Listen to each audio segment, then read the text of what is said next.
Hey everybody, Nick here, and today I got a review for you of this little guy right here. This is the BigIdeaDesigns Titanium Pocket Pro. First off, though, before we go any further, I want to thank my Patreon patrons very much for making it possible for me to pick up one of these guys. I actually got this guy used from a patron who's a gem and a great supporter, but they make the channel possible, generally speaking, and I really appreciate that. Next thing, let's do some size comparisons. First off, Spyderco Delica, as always, for the channel.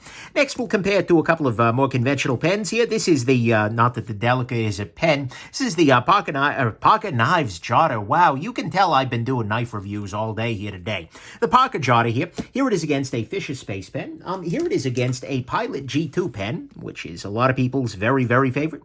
And here it is against the Machine Era Classic, which is one of my very favorites. And then here it is against a random pen I stole from a Hampton Inn. Sorry about that Hampton Inn. So, anyways, there you go. Next thing, this guy is a $75 little pen, and it has one very neat little trick that I'll talk about in a bit here. But let's go on ahead and jump into the good, the great, the bad, and the ugly of this very interesting little pen. So on the good side, to start with, I do appreciate the fact that they've got these little rubber washers in this here. If we take a look at, well, rubber O-rings, I suppose, but if we take a look here, what this is actually doing is providing not only a little bit of seal, which is a nice thing, but it's slowing down the action. The way that this pen works to deploy it is that you just twist, right? And that deploys the tip there, pulls it in. But the thing about having those little washers there is it means that it takes just a little bit more doing to turn this. You're unlikely, if you just have this sitting in your pocket, to have this turn such that the pen is able to, I can sit here and do this all day long, and it's really not deploying the pen. You need to put a little bit of gronk on it because of those washers there.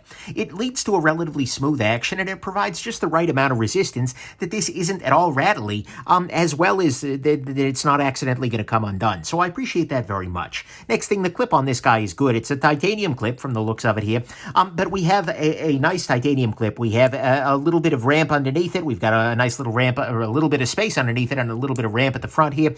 This works very well, and it's also very shallow in the pocket. If you put this guy in your pocket, only this much is going to be sticking up, which is great for a fold-over style shirt pocket sort of affair. That's a beautiful thing. Next thing, I like the logo very much. Simple, elementary, if you will. And just overall looks quite good. Next thing, the finish overall on the pen here is actually quite nice. What we see here is it's some sort of a stonewashed titanium, maybe tumbled to some variety, with a little tiny bit of shine, if you will, but not altogether too much. It does well, and it really does look like titanium, and that's not, it's kind of a silly thing to say, right? But it is an attractive finish. I think it works well, and it will hide wear actually pretty effectively too. Next thing, this is super lightweight. And I'll go ahead and actually the ruler's right there, so I'll put it down next to a ruler here. You can see that that's what we got going on. But the weight on this guy is quite small. We can go ahead and put this on the scale, and what we see here is this comes into 0.75 ounces. That is very, very lightweight. That is in the territory of, it's a little heavier than your Pocket Jotter, etc., but it's in the territory of a lot of relatively lightweight pens, and especially given that this is full tie, there's no problem there.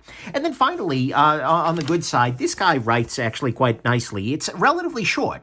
And no matter how you got it configured, it is relatively short, but it writes well. See, writes well. And that's a beautiful thing. It's got a nice, it's just nicely aligned. It's got plenty of gription here. And you can also, by the way, adjust just how far the pen sticks out if that's something that is of ergonomic use to you. So the pen is a very nice little writer. So let's go on ahead and recap the good, that is. And that is that it is a nice compact size with a nice lightweight that writes pretty nice lightweight. Yeah, I guess that works. It is nice and lightweight. That's the English. It is it's got a nice finish overall, nice logo, nice clip, as well as a very nice overall feel as you're deploying it. On the great side, though, the thing that's really impressive about this pen is the refill. Not actually so much the refill itself. At the moment, I have a Schmidt Easy Flow 9000 in there. The thing that's amazing about this pen is every other refill. So here we go. This right here is a, what do we got here? This is a Itoya rollerball pen refill. Go ahead and I'll put that in there. And there we go. That's in there. It's working fine. Here it is with a Pilot G2 refill. Go ahead, put it in. Here we go, working fine.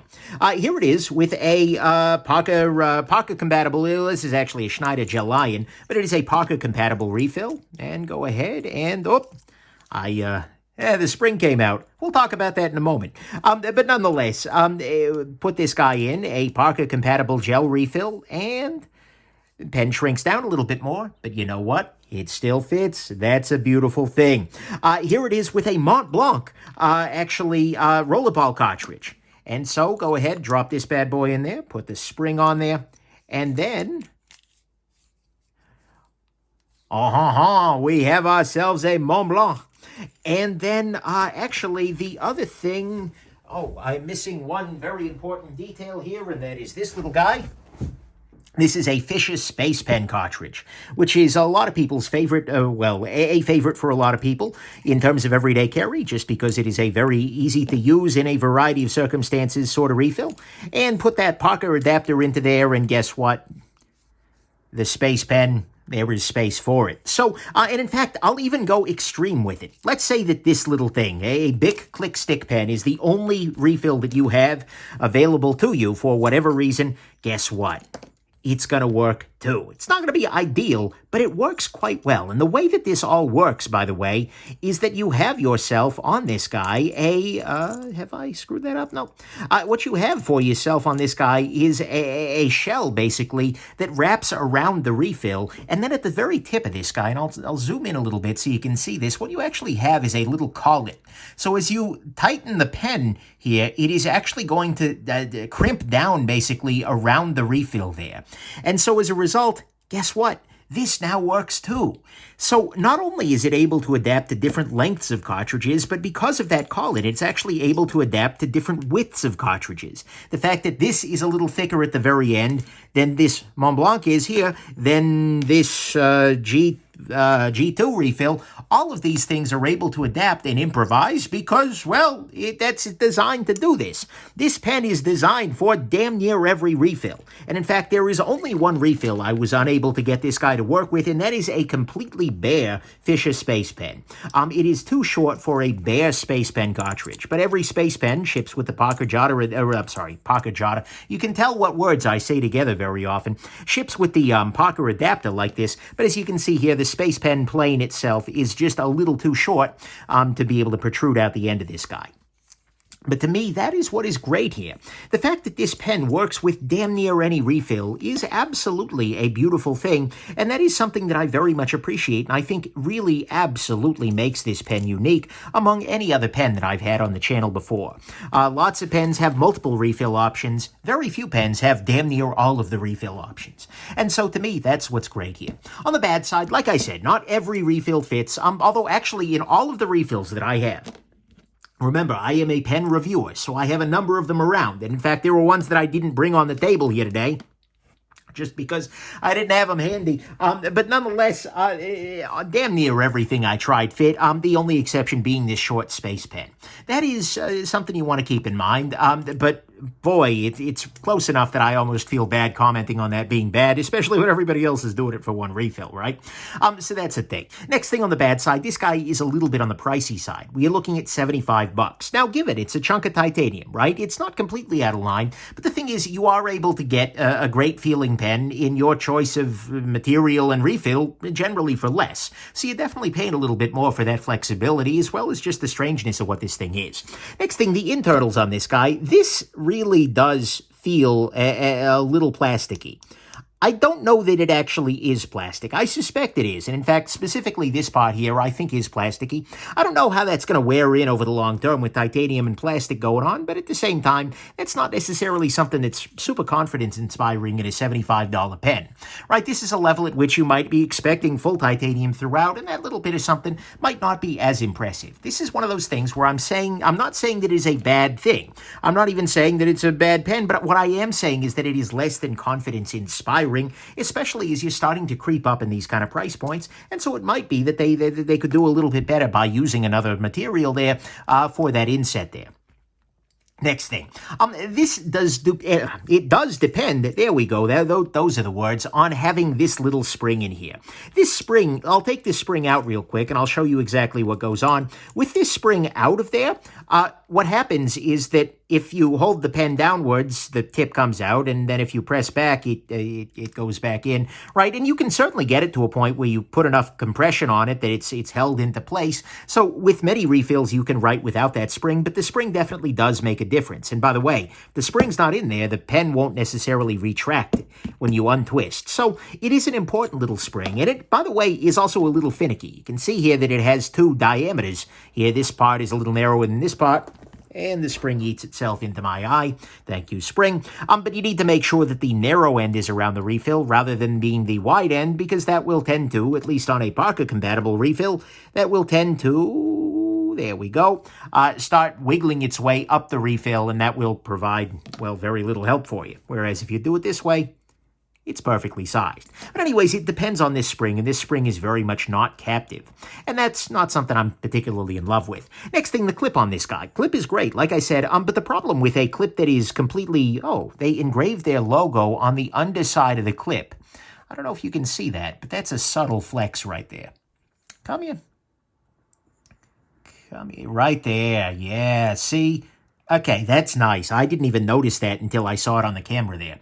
Anyways, the clip on this guy is great in many, many ways, but the downside, or a downside to it, is that you cannot remove the clip to rebend it. There may be, if you want to use like some pliers, you might be able to break this free, but just by hand, using hand tools, I'm not able to do that. And that means that if you catch this clip on something, if you accidentally spring this clip, you're going to have a rough time getting it back into formal position. Generally, what you want to be able to do is take the clip off and then kind of rebend it using the pen to get yourself back to the proper angle. Not ideal, not the end of the world though either. Next thing, this guy, the pen on this is open 24/7. The tip of it is always open. And this does actually limit your refill choices a little tiny bit in that there are certain classes of refills. I'm thinking, for instance, of the Mont Blanc fine liner refills, where they actually have, it's kind of a little felt tip pen style thing, where those can dry out if they're left open. So that is one class of refills that, although these work this works great, and I'm sure it would fit it physically, this might not be the best choice for them. The amount of air getting in here is relatively minimal, but that is something you want to keep in mind, and that is definitely a difference of this versus some other refills. Another thing, speaking of different refill issues, the size actually varies a fair amount depending on your refill choice. Here it is configured, and this is the closed position, so to speak, the refill all the way in position. With a Mont Blanc, it's actually relatively long here. I'll put it down next to a ruler so you're not just taking my word for it. But with the Mont Blanc on here, you're like 11.5 centimeters. If I throw in, for instance, a good old-fashioned Parker refill on this guy, I'll use the Easy Flow here, although it works fine with any other Parker-compatible one. What you'll see is that if I take this to a level at which the pen is just barely in there, so right there, what we see here is it's coming down. We've lost about a centimeter on there. Is this the end of the world? Absolutely not. This is barely even the... Hold on, is the cap coming loose now? I don't know. Weird. Either way, the simple fact, though, is that this gets a little longer or a little shorter, depending on how you want to do that. Maybe I am actually succeeding in pulling that in.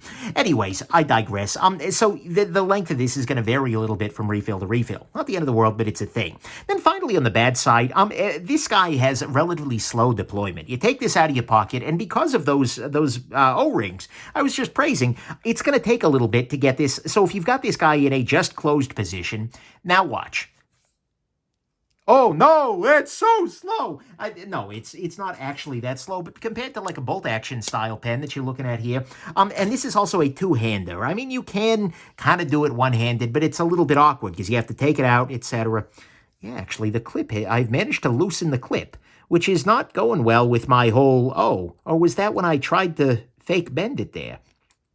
Either way, I'll play with that afterwards. Maybe I just need to tighten that down a little bit with like a piece of rubber or something like that. Here, I got a rubber band handy. That might do the trick. But anyways, it is going to be a little slower on the deploy than a lot of the pens in your everyday life necessarily will be, especially relative to your clicky pens in there. Oh, yeah, that's just a little loose now. Weird. Anyways, so the size definitely varies a fair little bit, and then I'll go ahead and I'll throw the fact that the clip has gotten a little loose on there. Maybe there's a way to fix that. And Big Eye, if you're watching this, tell me how to fix that, right? Whoa! Freeze frame. I literally, as I just finished the review, and I was noticing that the top of the clip, because actually what had happened is I had actually loosened it a little bit by bending it like that. And I was thinking to myself, God, that's kind of bad, and I can't seal it up right. How am I supposed to do that? And I thought, well, how would they have done it to start with at the factory? Then I looked inside, and inside of this pen, and I'm going to see if I can show this off to you, but down inside the pen there at the very, very bottom is a flathead screwdriver head. There is a little flathead head down there. And so what I did is I used my little tool bit kit, available at Shabazz.com/tools. Anyways, I put a flathead driver on there, put this on there, and then just stuck it down the barrel. And then what you do is you just loosen. And guess what? The top loosens. The clip loosens. This allowed me to take the clip out, rebend it a little bit, and then put it back in and tighten it down, and it is now beautifully tightened again. So at the same time, so that's how that works. Would I maybe prefer if it was something that you could do without relying on weird long-handled small flathead screwdrivers? Probably. But at the same time, that is an option, and it's one that I wanted to make sure that you were aware of before you based any kind of purchasing decision off that particular thing. So, here we go. Back to the review. But at the same time, yes, so to me, all of that is the bad, is that the clip has loosened itself during the course of this interview as I was demonstrating the clip springing a little bit. The size varies a fair bit depending on the refill inside there. The pen cap end is open 24/7 as opposed to a cap design like this. It does depend on a non-captive spring. The clip can't be removed to rebend, and yeah, it is a little pricey, and not every refill fits, but at the same time, most of them do. Final conclusion, this is actually a very nice little pen. I am a fan of it in that way. It's got a very smooth deployment. It's got a nice clip, a nice logo, nice overall finishing, as well as a lightweight, compact size, and the flexibility to use pretty much any refill out there. And that, to me, is a beautiful thing. Mind you, it is a little bit on the pricier side. It depends very much on a spring that's not captive anywhere and could go flying off, as it did during the course of this review. The clip is fixed in place, although maybe not as much as I thought it was. The size is going to vary a little bit, and deployment is slow relative to your clicky options out there. But this ends up being a very unique offering in the world of pendom, so to speak. This is a very unique little piece.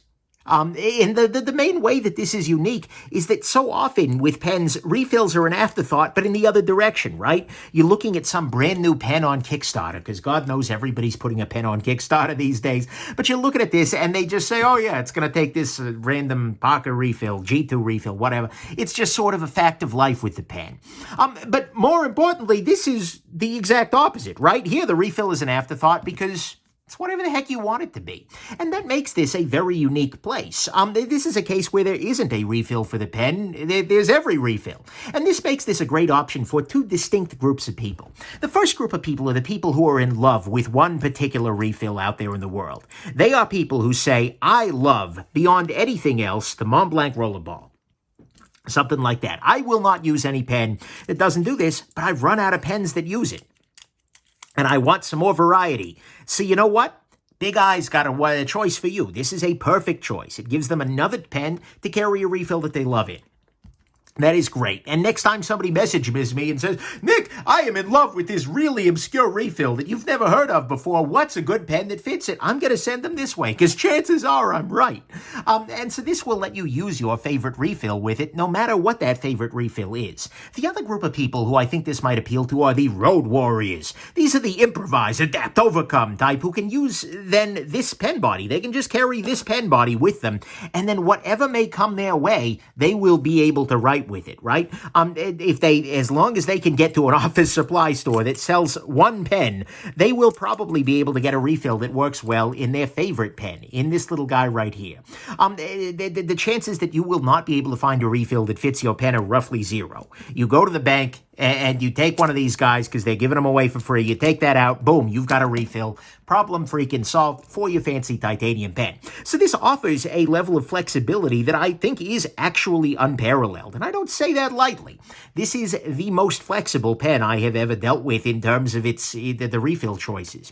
Whether this pen is a good idea for you is a little tougher, right? Because for similar price points, you can get things that are easier to deploy, that are fancier and have maybe a little more panache. And you can also get a great pen for a refill of your choice. For that specific piece, maybe a little bit easier, a little bit cheaper if you're really willing to commit. But this is a unique option. It's a remarkable option. And I'm probably going to recommend it pretty regularly if somebody asks me like, oh, hey, Nick, do you have I love this refill. Then by God, this is a pen that you can take. So if you like lightweight, if you like compact, if you're in love with one refill, or you've got no loyalty at all and will write with whatever comes your way, then this little guy here is going to be a big idea indeed. So there you go. Hope this has been interesting to you, and have yourselves an absolutely wonderful rest of your day. Bye now.